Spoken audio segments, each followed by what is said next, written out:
মশার ভনভনানিতে রাতভর দু চোখের পাতা এক করতে পারেননি পরিচালক শক্তি সামন্ত। ভোরের দিকে চোখ বুজে ভাবছিলেন, এমন প্রত্যন্ত গ্রামে আর যাই হোক, উত্তম কুমার, শর্মিলা ঠাকুর, উৎপল দত্তদের মতো অভিনেতাকে এনে শুটিং করা সম্ভব নয়। এদিকে সবেমাত্র আলমোড়া ভেঙে বিছানা ছেড়েছেন লেখক শক্তিপদ রাজগুরু। হন্তদন্ত হয়ে আধো ঘুম থেকে ডেকে তুললেন শক্তিবাবুকে, বললেন, তাড়াতাড়ি বাইরে আসুন। দুজনে এলেন বারান্দায়। রামপুরা নদীকে সামনে রেখে তখন ভোরের আকাশ সবে লাল হচ্ছে।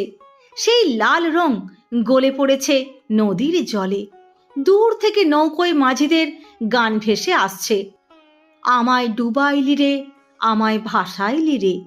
নিজের অজান্তে শক্তিবাবু বলে উঠলেন, এ কি দেখছি আমি!